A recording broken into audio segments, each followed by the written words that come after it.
Hello friends, last time આપણે વ્યતિકરણની ચર્ચા કરી. આપણે કીધેલું છે કે આ ચેપ્ટરની અંદર 4 પાર્ટ છે.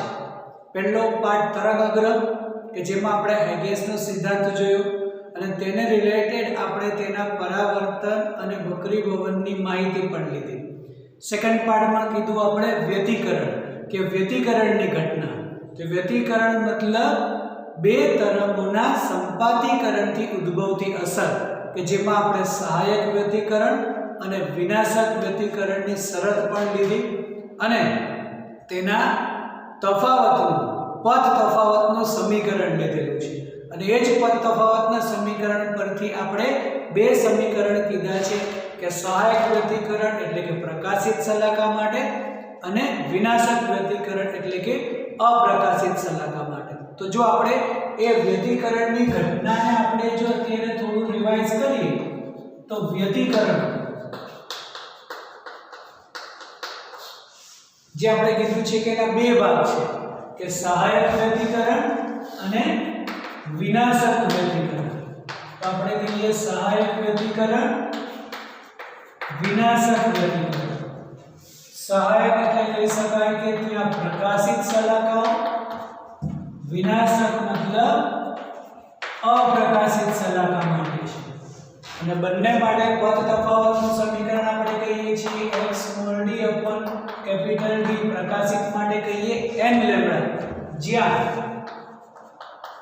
n ની કિંમત જે છે 0 1 2 3 આ પ્રમાણે કહી શકાય. 0 એટલે મધ્યસ્થ પ્રકાશિત શલાકા અને પછી બંને બાજુની પ્રથમ, દ્વિતીય, તૃતીય આ પ્રમાણે. એ જ રીતે વિનાશક માટેની શરત છે x small d upon capital D is equal to 2n minus 1 lambda by 2, જ્યાં n ની કિંમત શરૂઆત થશે 1 થી. એક મધ્યમાં એમાં કોઈ અપ્રકાશિત નથી એટલે પ્રથમ અપ્રકાશિત, દ્વિતીય, તૃતીય આ પ્રમાણે કહી શકાય. પછી આપણે બે ક્રમિક પ્રકાશિત શલાકા વચ્ચેનું અંતર અને બે ક્રમિક અપ્રકાશિત શલાકા વચ્ચેનું અંતર જેને આપણે કહીએ છીએ શલાકાની પહોળાઈ. તો શલાકાની પહોળાઈનું સૂત્ર પણ આપણે જાણેલું છે, જે આપણે શલાકાની પહોળાઈ કહીએ બીટા, જેને બે ક્રમિક પ્રકાશિત શલાકા વચ્ચેનું અંતર કે બે ક્રમિક અપ્રકાશિત શલાકા વચ્ચેનું અંતર પણ કહી શકાય. અને એ છે lambda capital D upon small d. આ પણ આપણે તારવેલું છે, બરાબર છે. એટલે જે પદ તફાવતનું સમીકરણ આપણે x small d upon capital D કહીએ છીએ, જે તારવેલું છે એ થિયરી મોસ્ટ ઇમ્પોર્ટન્ટ છે. અને ત્યારબાદ આપણે તેનો તીવ્રતા વિરુદ્ધ અંતરનો આલેખ પણ કીધેલો છે અને એ આલેખમાં કીધું છે કે દરેક પ્રકાશિત શલાકાની તીવ્રતા સમાન હોય છે. તો એક આપણે આ આલેખ પણ દોરેલો છે કે જેમાં કહીએ છીએ આ મધ્યમાન પ્રકાશિત આ પ્રમાણે દરેક પ્રકાશિત શલાકાની તીવ્રતા સમાન હોય. એટલે સુધી આપણે વ્યતિકરણના કિસ્સામાં લીધેલું છે. ઓકે, હવે આપણે સ્ટાર્ટ કરવું છે વિવર્તન.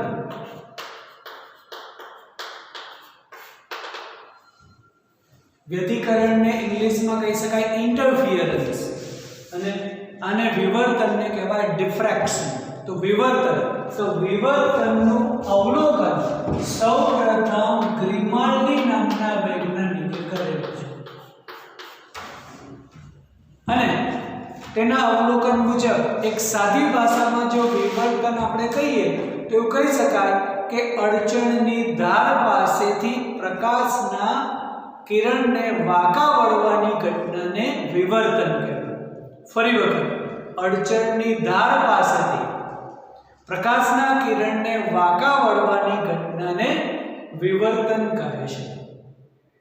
તો હવે એના માટે એક સિમ્પલ આપણે એક્સપેરિમેન્ટ યાદ કરીએ કે એક ડાર્ક રૂમ છે અને તેમાં આપણે કોઈ પણ નાની એવી એક આપણે વિન્ડો બારી વિચારીએ અને તે બારીમાંથી બહારથી કોઈ પણ પ્રકાશ જે છે અંદર દાખલ થાય છે. હવે ચેપ્ટર નંબર 9 મુજબ આપણે કહીએ છીએ કે પ્રકાશનું કિરણ સીધી રેખામાં ગતિ કરે. બરાબર છે. ચેપ્ટર નંબર 9 ની અંદર હંમેશા આપણે પ્રકાશની સીધી ગતિ વિચારેલ છે અને તેનાથી જ આપણે પરાવર્તનથી વક્રીભવનથી એનું આપણે કોઈ પણ પરાવર્તનથી મળતું પ્રતિબિંબ લઈએ છીએ કે વક્રીભવનથી મળતું પ્રતિબિંબ લઈએ છીએ. બરાબર છે. તો અહીંયા પણ જો આપણે એ સ્વીકારીએ કે પ્રકાશનું કિરણ હંમેશા સીધી રેખામાં ગતિ કરે, તો જો આ આપણે સિમ્પલ એક આપણો આ ડાર્ક રૂમ વિચારીએ અને અહીંયા આપણે એક નાની એવી બારી વિચારીએ જેમાંથી પ્રકાશનું કિરણ અંદર દાખલ થાય છે. જો આપણે આપણી ધારણા મુજબ કહીએ કે પ્રકાશનું કિરણ હંમેશા સીધી રેખામાં ગતિ કરે, તો અહીંયાથી પ્રવેશતું કિરણ જો સીધી રેખામાં ગતિ કરતું હોય તો આપણને પ્રકાશ રૂમની અંદર કેટલા ભાગમાં દેખાવો જોઈએ? સામેની દિવાલ પર ફક્ત જેટલો ભાગની પહોળાઈ એ બારીની છે એટલું જ દેખાવું જોઈએ. બરાબર છે. પરંતુ એવું આપણને માલુમ પડશે કે આ રૂમની અંદર જે છે, અંદર પ્રવેશતો પ્રકાશ જે છે એ બધી જ બાજુએ થોડો વિખેરિત થાય છે. મતલબ આપણને આટલા પોર્શનની અંદર આપણને પ્રકાશ જોવા મળે છે. આપણે જાણીએ છીએ કે પ્રકાશનું કિરણ હંમેશા સીધી રેખામાં ગતિ કરે છે, છતાં બી આપણને પ્રકાશ જે છે એ આટલા રિજિયનમાં, આટલા વિસ્તારમાં જોવા મળશે. તેનું કારણ જ વિવર્તન, કે આ જે આપણે પ્રકાશ દાખલ થાય છે એ જ્યાં દાખલ થયો એ વિન્ડોની ધાર, એને કહેવાય અડચણની ધાર. તો અડચણની ધાર પાસેથી પ્રકાશનું કિરણ થોડું વાંકું વળે છે, નમે છે, બસ તેને જ કહેવાય વિવર્તન. અને આ જ અવલોકન ગ્રીમાલ્ડી નામના વૈજ્ઞાનિકે કરેલું છે. હવે જો આપણે અહીંયા આ તો ફક્ત આપણે સિમ્પલ માહિતી, આપણે સિમ્પલ શબ્દોમાં કીધું કે વિવર્તન મતલબ તો કે પ્રકાશના કિરણને અડચણની ધાર પાસેથી વાંકા વળવાની ઘટનાને વિવર્તન કહેવાય. બરાબર છે. એની જે સાયન્ટિફિક વ્યાખ્યા જે છે જુદી છે. તો સાયન્ટિફિક વ્યાખ્યા છે એની કે તરંગ અગ્રના મર્યાદિત ભાગથી ઉદ્ભવતી અસર. વિવર્તનને શું કહેવાય? તો વિવર્તનની વ્યાખ્યા છે કે તરંગ અગ્રના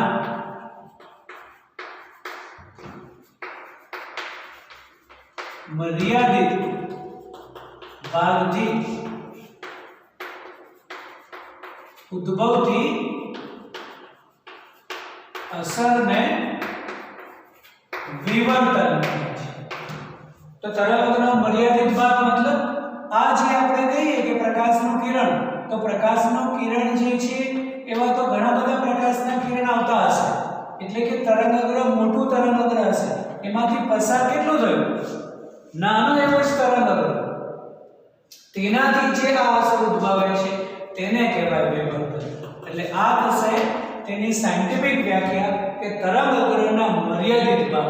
કેમ કે જેટલા તરંગો હોય એનું એક તરંગઅગ્ર આપણને મળે, તો એમાંથી તરંગઅગ્રનો મર્યાદિત ભાગ જ પસાર થાય છે. બાકી અહીંયાથી તરંગઅગ્ર પસાર થતું નથી. જેટલી બારીની સાઈઝ છે એટલું જ તરંગઅગ્ર પસાર થશે. તો એનાથી ઉદ્ભવતી અસરને વિવર્તન કહેવાય. હવે ગ્રીમાલ્ડી નામના વૈજ્ઞાનિકે હજુ તેને વ્યવસ્થિત સમજાવવા માટે એક પ્રયોગ કરેલો છે જેને કહેવાય તેનો રિપલ ટેન્કનો પ્રયોગ. રિપલ ટેન્કના પ્રયોગની અંદર ફક્ત આપણે કહીએ કે એક ટેન્ક છે, પાણીથી ભરેલી ટાંકી છે અને એ સ્થિર પાણી છે. એ સ્થિર પાણીની અંદર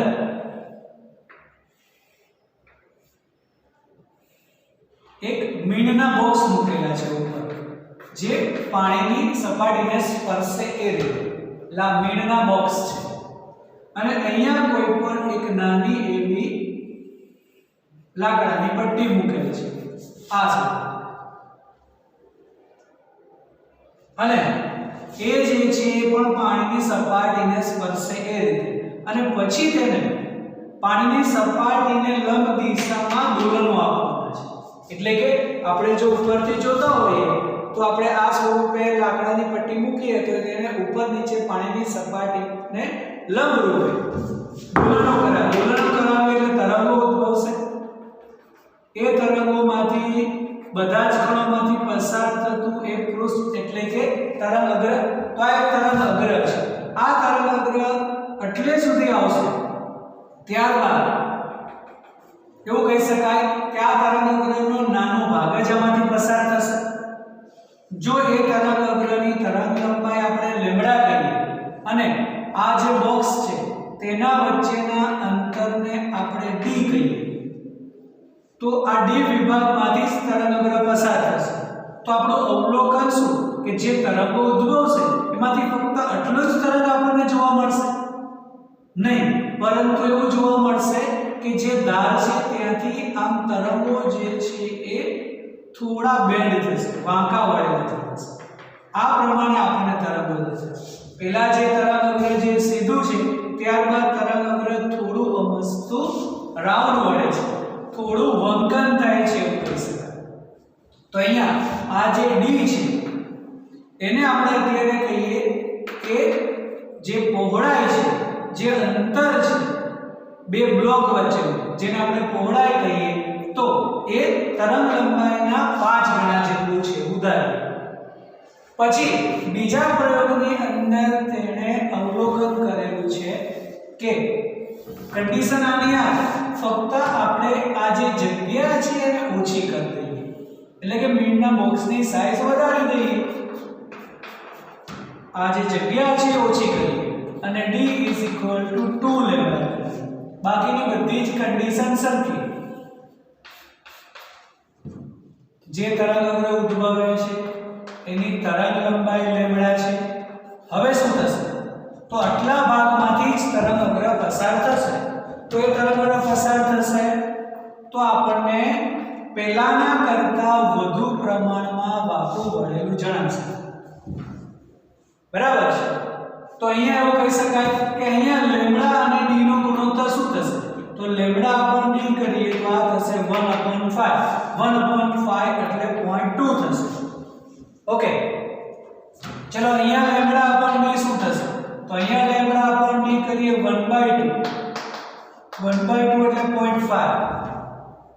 એનો મતલબ કે આ એક્સપેરિમેન્ટ પરથી ગ્રીમાલ્ડીએ એવું કીધું કે વિવર્તનનો જે આધાર છે એ આધાર છે લેમ્બડા upon d ના ગુણોત્તર પર. એટલે કે લેમ્બડા upon d નો ગુણોત્તર વધે તો વિવર્તનનું પ્રમાણ વધે, પ્રકાશના વાંકા વળવાની ઘટના વધે છે. અહીંયા તો પાણીના તરંગો છે, એ જ પ્રમાણે પ્રકાશના તરંગોનું વિવર્તન પણ વધુ થઈ શકે. એટલે જેટલી જગ્યા ઓછી હોય, d ઘટે તો મૂલ્ય વધે છે, મતલબ વિવર્તન વધે છે એવું કહી શકાય. આમ યાદ રાખો કે વિવર્તન જે છે કેના પર આધાર રાખશે? તો લેમ્બડા upon d ના ગુણોત્તર. લેમ્બડા એટલે પ્રકાશની તરંગ લંબાઈ અને d એટલે સ્લિટની પહોળાઈ. તો અહીંયા આપણને એક મેઇન ડિફરન્સ મળશે વ્યતિકરણ અને વિવર્તનમાં. વ્યતિકરણ એટલે બે સ્લિટનો પ્રયોગ છે. અહીંયા આપણે કહીએ કે આ બે સ્લિટથી રચાતું ઘટના છે, બે સ્લિટથી રચાતી ઘટના છે. બરાબર? પણ અહીંયા વિવર્તન મતલબ એક જ સ્લિટથી રચાતી ઘટના છે. અહીંયા આપણને એક પહેલો આપણને તફાવત મળે વ્યતિકરણ અને વિવર્તન વચ્ચે. વ્યતિકરણ યંગનો પ્રયોગ કહી શકાય અને તેમાં બે સ્લિટથી રચાતી ઘટના છે કે જેમાં બે ઉદ્ગમ છે અથવા તો બે સ્લિટ છે. અહીંયા ફક્ત એક જ સ્લિટથી રચાતી ઘટના છે, કેમ કે આ પણ એક પ્રયોગ, આ બીજો પ્રયોગ. તો એક જ સ્લિટથી રચાતી ઘટના છે. ઓકે, હવે તેનો આધાર યાદ રાખો કે લેમ્બડા upon d એટલે સ્લિટની પહોળાઈ. આ સ્લિટની પહોળાઈ કહી શકાય. લેમ્બડા એટલે તરંગ લંબાઈ. તો હવે એક બીજું પણ યાદ રાખો કે જ્યારે પણ પ્રકાશ અને ધ્વનિ બંનેનું વિવર્તન થતું હોય ત્યારે ધ્વનિ તરંગોનું વિવર્તન પ્રકાશના તરંગ કરતાં વધુ થાય છે. એનો એક એક્સપેરિમેન્ટ આપણે કહીએ કે કોઈ પણ એક વ્યક્તિ જે છે એ બારણાની પાછળ ઊભો હોય તો બારણાની પાછળ ઊભો હશે ત્યારે આપણને એ દેખાતો નથી પરંતુ આપણે તેનો અવાજ સાંભળી શકીએ એ જે કાંઈ પણ બોલશે તો એ આપણને સંભળાશે પરંતુ એ વ્યક્તિને આપણે જોઈ શકતા નથી એનો મતલબ કે ત્યાંથી નીકળતો પ્રકાશનું કિરણ આપણા આંખ સુધી પ્રવેશતું નથી આપણને કોઈ પણ વસ્તુ દેખાશે ક્યારે તો કે તે વસ્તુમાંથી નીકળતું પ્રકાશનું કિરણ આપણા આંખમાં પ્રવેશે તો એ વસ્તુ આપણને દેખાય છે એટલા માટે જ આપણે ડાર્ક રૂમની અંદર અંધારાની અંદર આપણે કોઈ વસ્તુ જોઈ શકતા નથી શું કામ તો કે ત્યાંથી કોઈ પણ પ્રકાશ જે છે એ કોઈ પણ વસ્તુમાંથી નીકળતો પ્રકાશ આપણા આંખ સુધી પહોંચતો નથી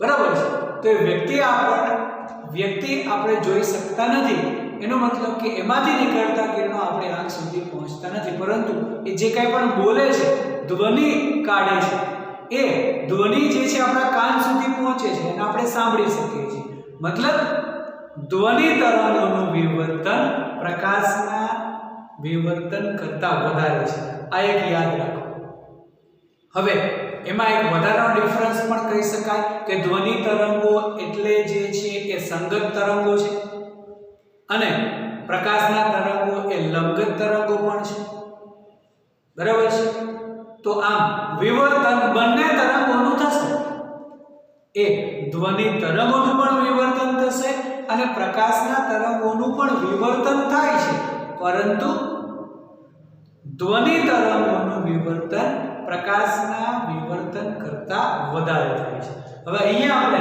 જોવું છે પ્રકાશનું જ વિવર્તન તો વિવર્તન જે છે એ બે પ્રકારના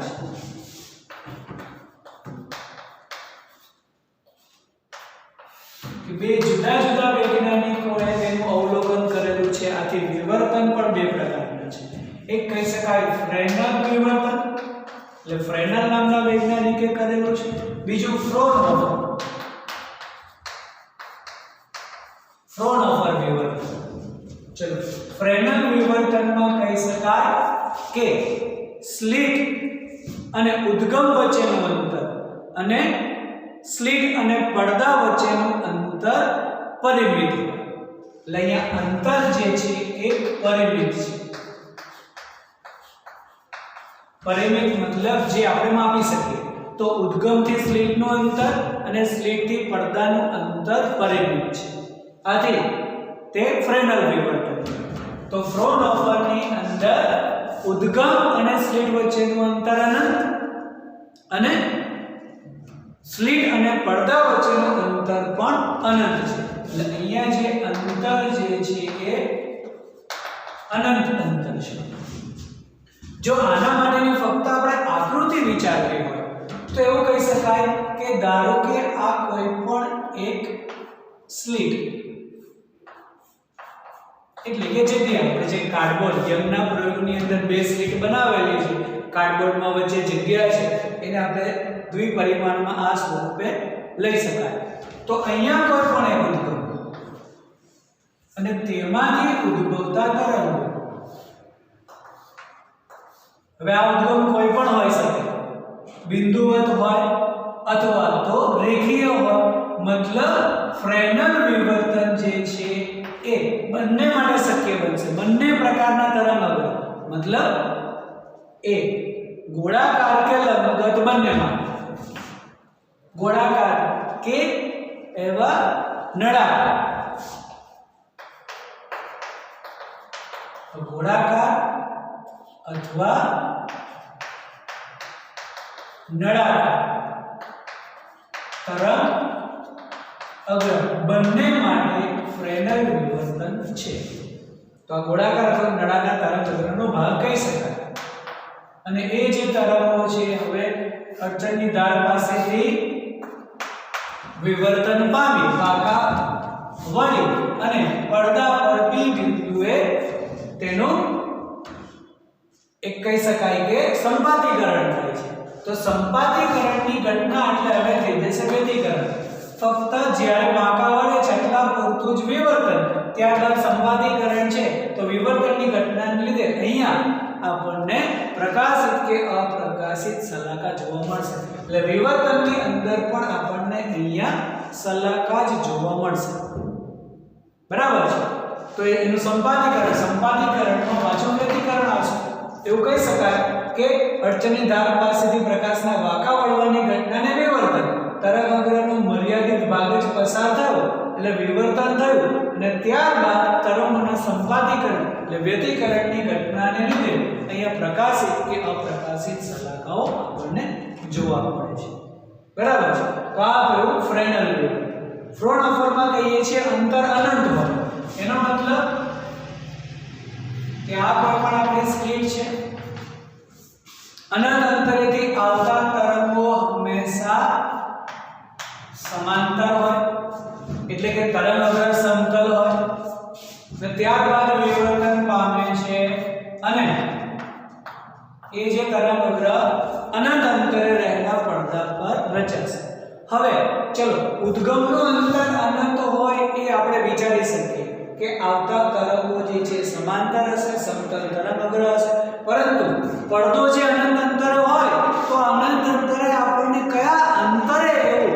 ત્યાં પ્રકાશિત કે અપ્રકાશિત શલાકાઓ રચાશે પડદો આપણે અનંત અંતરે મતલબ ક્યાં રાખી શકાય અને ફ્રોનહોફર વિવર્તન જે છે એ બધા જ પ્રકારના તરંગ અગ્ર માટે શક્ય બનશે મતલબ કે નળાકાર હોય કે ગોળાકાર હોય કે પછી સમતલ તરંગ અગ્ર હોય બધા માટે ફ્રોનહોફર વિવર્તન લાગુ પાડી શકાય મતલબ આપણે ઘટના જોવાનું છે આ ફ્રોનહોફર વિવર્તન તો પછી આ અનંત અંતરે કયા પ્રકારે થશે તો એના માટે જો આપણે એક વિચારીએ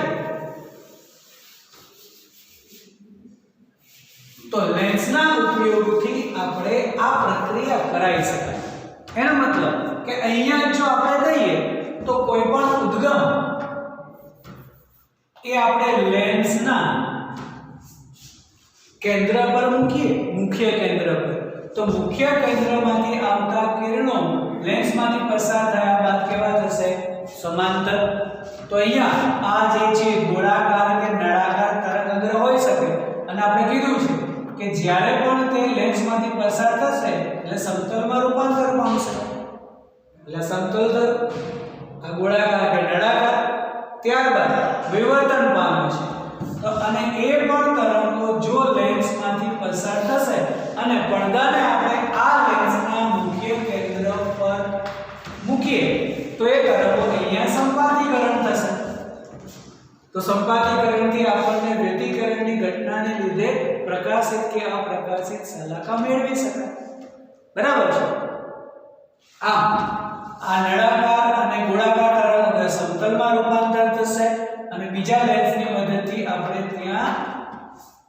પ્રકાશિત કે અપ્રકાશિત શલાકા મેળવી શકાય આથી ફ્રોનહોફર વિવર્તન વ્યાપક થશે કે બધા જ પ્રકારના તરંગ અગ્ર માટે થશે ઓકે બસ એનો જ ભાગ હવે અહીંયા આપણે વિચારીએ તો કહીએ હવે ફ્રોનહોફર વિવર્તન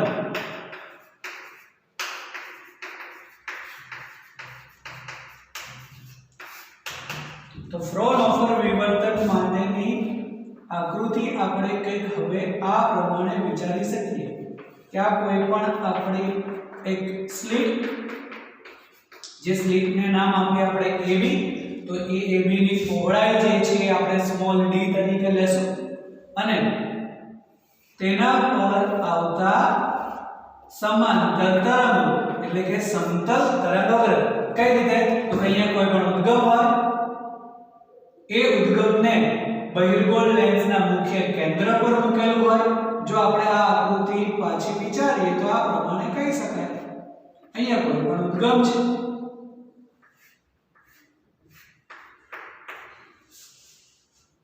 બરાબર હવે અહીંયાથી પ્રકાશના તરંગોના વિવર્તનની શરૂઆત થશે એટલે કે તરંગ અગ્રનો મર્યાદિત ભાગ જ પસાર થશે તો અને અહીંયા આપણે કહીએ પડદો છે હવે લેન્સ જે છે એ હંમેશા આ જે સ્લિટ છે એની ખૂબ જ નજીક મૂકેલો હોય આથી લેન્સથી પડદાનું અંતર કે સ્લિટથી પડદાનું અંતર કેપિટલ ડી જે છે એ એટલું ને એટલું રહેશે, બદલાતું નથી. મતલબ સ્લિટથી પડદાનું અંતર આપણે કહીએ કે લેન્સથી પડદાનું અંતર બંને સરખું, જેને આપણે ડી વડે લખશું, કેપિટલ ડી વડે.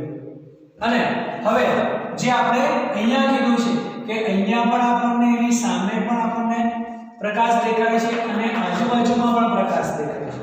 એનો મતલબ કે જો આપણે અમુક સીધા કિરણો જ વિચારીએ અને લેન્સમાંથી પસાર થશે તો અહીંયા આપણને P0 બિંદુ કહીએ એ હંમેશા આપણને પ્રકાશિત દેખાશે, જેને કહી શકાય મધ્યસ્થ પ્રકાશિત શલાકા. બરાબર છે. અને જે કિરણો હવે વિવર્તન બાદ ઉપરની દિશામાં વિવર્તન પામે તે લેન્સમાંથી પસાર થયા બાદ અહીંયા આપણે ધારો કે P1 બિંદુ કહીએ તો P1 બિંદુ એની કન્ડિશન મુજબ, એની શરત મુજબ પ્રકાશિત પણ બની શકે અને અપ્રકાશિત પણ બની શકે. એ જ રીતે મધ્યસ્થની બીજી બાજુએ જે P1 ડેશ કહીએ તો એ પણ પ્રકાશિત કે અપ્રકાશિત આપણને મળી શકે. મતલબ ઉપરની દિશામાં પણ વિવર્તન અને નીચેની દિશામાં પણ એ જ પ્રમાણે વિવર્તનની ઘટના બને છે. તો હવે આને જ માટેની આપણે શરત કહીએ. એનો મતલબ કે હવે જો આ P1 જે છે પ્રકાશિત બનતું હોય તો એના માટેની શરત અને અપ્રકાશિત થતું હોય તો તેના માટેની શરત આપણે જોઈએ છીએ.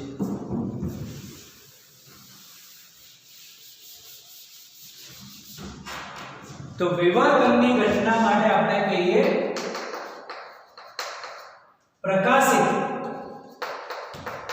માટેની શરત, જે અહીંયા આપણે એ શરત ડાયરેક્ટ લેવાની છે, સમીકરણ ડાયરેક્ટ જ લેવાનું છે, એની કોઈ જ સાબિતી નથી. તો કહી શકાય કે એનો પદ તફાવત x small d upon capital D is equal to 2n plus 1 lambda by 2,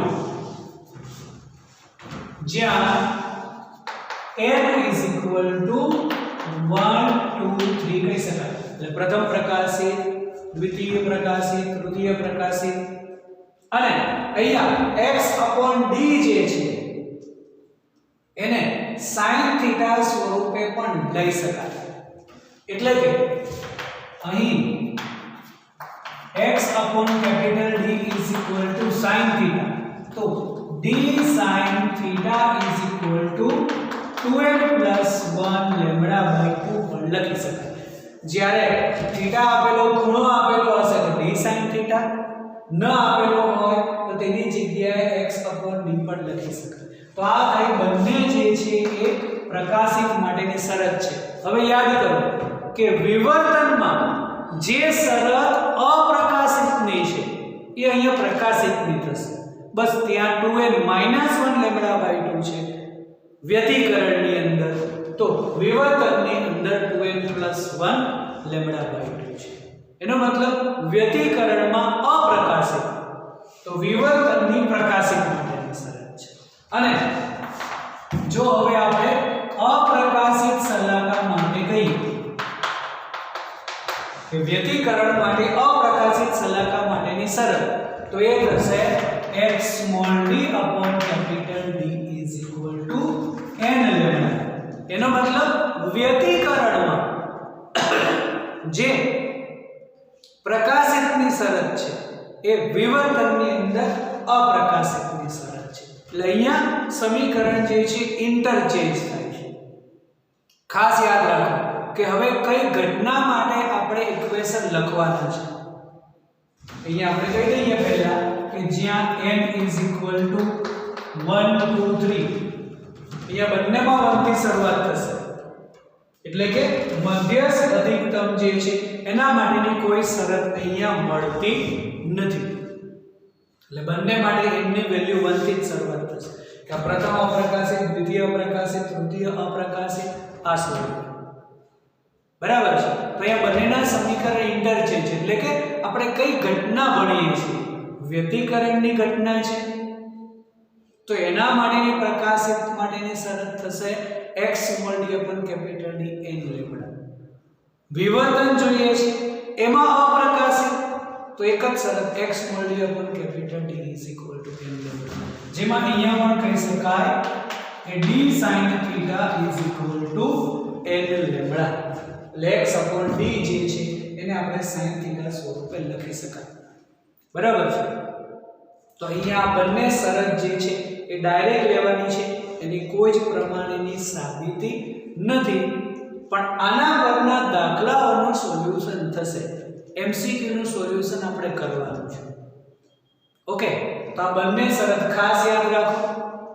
અને એવું પણ યાદ રાખી શકાય કે વિવર્તન, તો વિવર્તનની ઘટના હોય જો એમાં અપ્રકાશિત હોય તો એની આગળની ઘટના એટલે વ્યતિકરણ, તો એમાં પ્રકાશિતની શરત, વ્યતિકરણની પ્રકાશિતની શરત એ વિવર્તનની અપ્રકાશિતની શરત થશે. બરાબર છે. અને હવે એમાં જો હવે આપણે વિવર્તનની ઘટનામાં જ આગળ વધીએ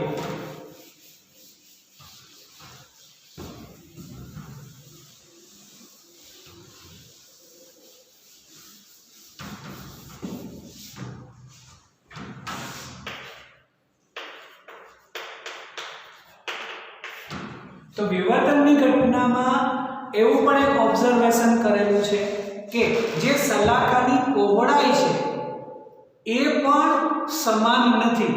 મતલબ મધ્યસ્થ અધિકતમની જે પહોળાઈ છે એ સૌથી વધારે છે અને ત્યારબાદ એની પહોળાઈ બીજા જે અધિકતમો છે, પહેલું અધિકતમ કે બીજું, એ બધાની અધિકતમ એટલે અહીંયા પ્રકાશિત કહેવાય. જો વિવર્તનની અંદર થોડા શબ્દ બદલાય છે. વ્યતિકરણમાં આપણે પ્રથમ પ્રકાશિત, દ્વિતીય પ્રકાશિત એવું કહીએ છીએ.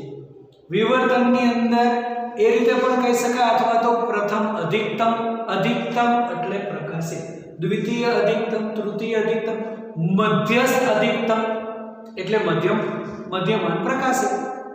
તો અહીંયા થોડા શબ્દો પણ ક્યારે આ રીતે લખેલા હોય તો પછી એ નવું નહીં વિચારવાનું કે આ શું થશે, અધિકતમ એટલે શું, ન્યૂનતમ એટલે શું. તો અધિકતમ એટલે પ્રકાશિત, ન્યૂનતમ એટલે અપ્રકાશિત. તેવા પણ શબ્દ ક્યારેક લખેલા હોય તો કન્ફ્યુઝ થવાનું નથી. તો મધ્યસ્થ અધિકતમની પહોળાઈ વિવર્તનના કેસની અંદર મધ્યસ્થ અધિકતમની પહોળાઈ જે છે એ વધારે હોય અને ત્યારબાદ પ્રથમ અધિકતમ કે દ્વિતીય, તૃતીય આ બધાની પહોળાઈ જે છે એ ઓછી હોય છે. એટલા માટે જો એનો આપણે સિમ્પલ એક ગ્રાફ દોરીએ એના પરથી તીવ્રતા પણ કહી શકાય કે મધ્યસ્થ અધિકતમની તીવ્રતા પણ સૌથી વધારે હોય, ત્યારબાદ બીજા અધિકતમની તીવ્રતા ઓછી હોય છે. આ પ્રમાણે આપણને વ્યતિકરણ અને વિવર્તનનો તફાવત પણ મળતો જશે. તો હવે અહીંયા જો આપણે એવું કહીએ કે આ કોઈ પણ એક સ્લિટ કે જેની પહોળાઈ આપણે d કહીએ છીએ અને અહીંયા આપણે કહીએ પડદો, પડદા પર આપણને વ્યતિકરણની ઘટના જોવા મળે છે, ત્યારે જે કાંઈ પણ પ્રકાશ આવશે તો એનો આપણે તીવ્રતાનો આલેખ અહીંયા જ દોરીએ તો તીવ્રતાનો આલેખ આપણને આ સ્વરૂપે મળશે.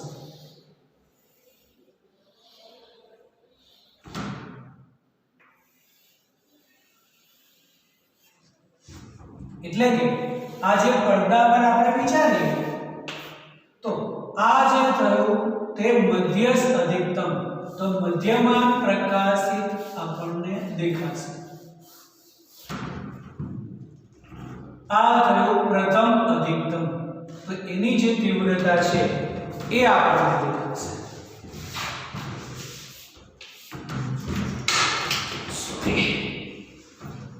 આ બી થયું પ્રથમ અધિકતમ, પછી આ થયું દ્વિતીય અધિકતમ,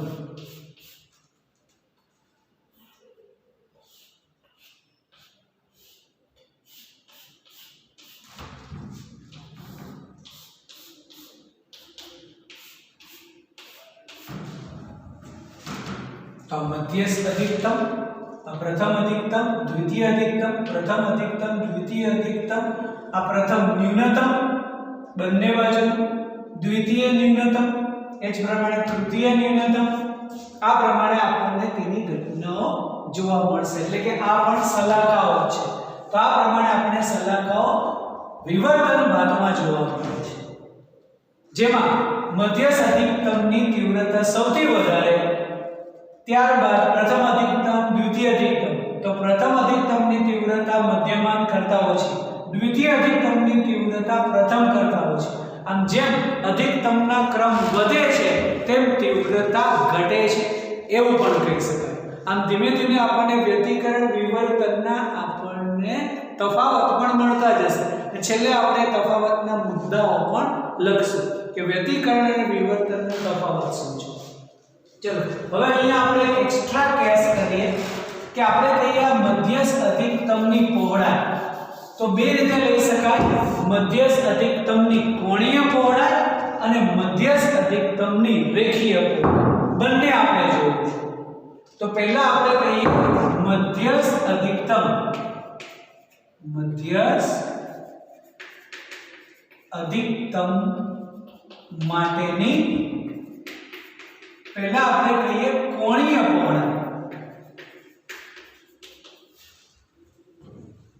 તો કોણીય પહોળાઈ માટે કહીએ આ ની અંદર આપણે જો કહીએ તો શું થશે, અહીંયાથી જે તરંગો છે એ એક અહીંયા સુધી અને એક અહીંયા સુધી વિવર્તન થશે. એટલે કે આ ખૂણો જો થીટા હોય તો નીચેનો ખૂણો પણ થીટા. તો મધ્યસ્થ અધિકતમની કોણીય પહોળાઈ એટલે તો એવું કહી શકાય કે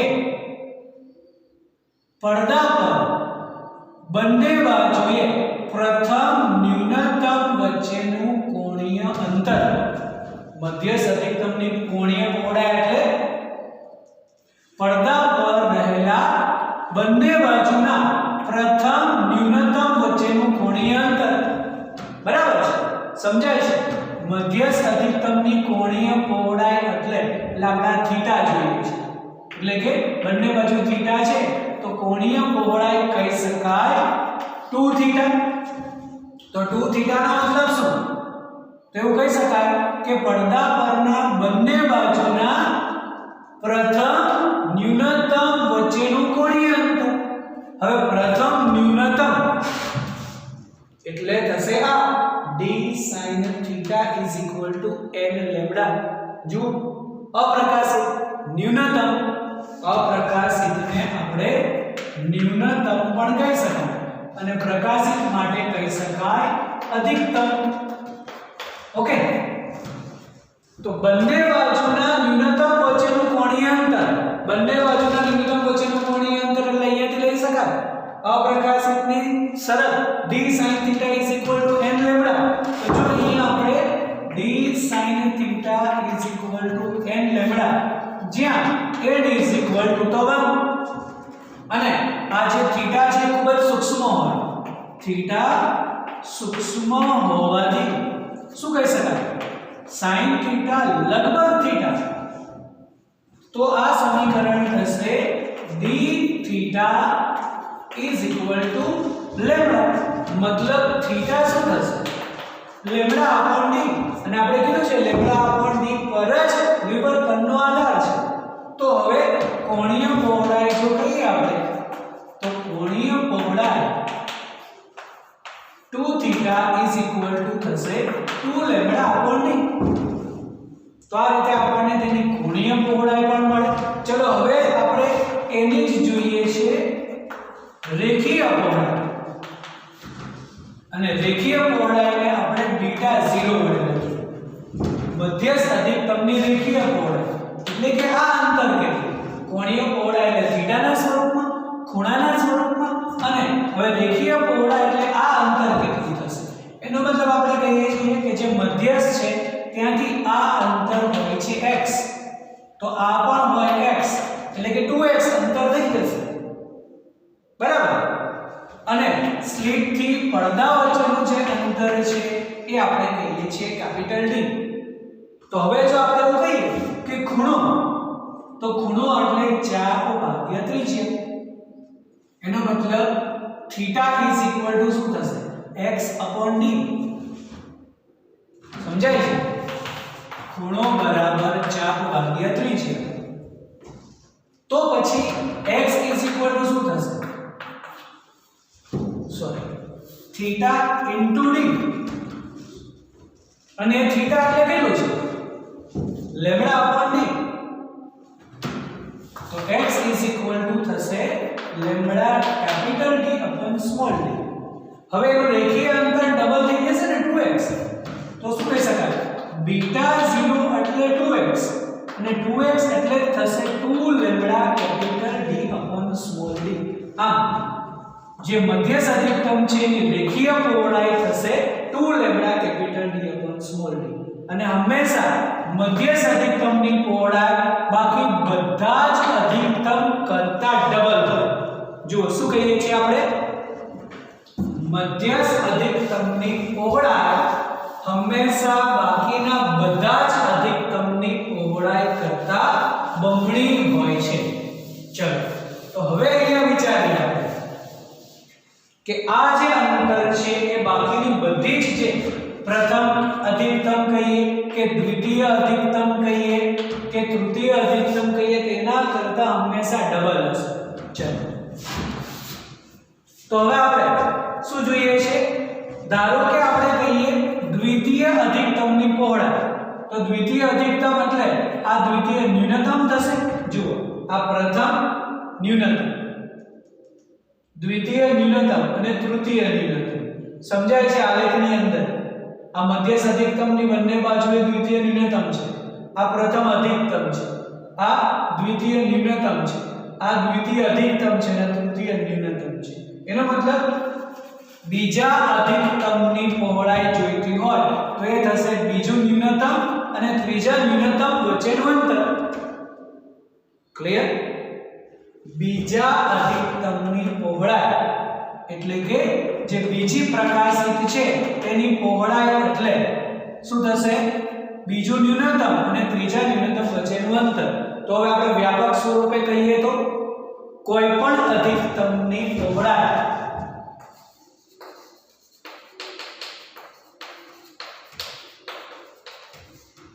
એટલે આપણે કહીએ, ચલો એમાં આપણે કહીએ છીએ m અધિકતમની પહોળાઈ કોઈ પણ. આપણે બીજું જોયું તો બીજા અને ત્રીજા ન્યૂનતમ વચ્ચેનું અંતર. તો n અધિકતમની પહોળાઈ એટલે n માં અધિકતમની પહોળાઈ એટલે શું કહી શકાય? n માં ન્યૂનતમ અને n+1 ના ન્યૂનતમ વચ્ચેનું અંતર એટલે કે n+1 માં ન્યૂનતમ અને n માં ન્યૂનતમ વચ્ચેનું અંતર અને એનો તફાવત. અંતર વચ્ચેનો તફાવત. ઓકે, તો જો અહીંયા આપણે કહીએ છીએ કે જે x છે એ લેમ્બડા d અપોન d ન્યૂનતમ મતલબ હવે આપણે n લેમ્બડા સમીકરણ થશે. તો n+1 નું ન્યૂનતમ, તો n+1 નું ન્યૂનતમનું અંતર અહીંયાથી આપણે કહી શકાય કે અહીંયા જે આપણે કહીએ છીએ n લેમ્બડા સમીકરણમાં શું કીધું છે આપણે? d sin theta is equal to n lambda કહીએ છીએ. જે n+1 માં n+1 લખવું પડશે અને અહીંયા આપણે sin theta ની જગ્યાએ કહી શકીએ x upon d એટલે કે x અંતર થશે n lambda d upon d.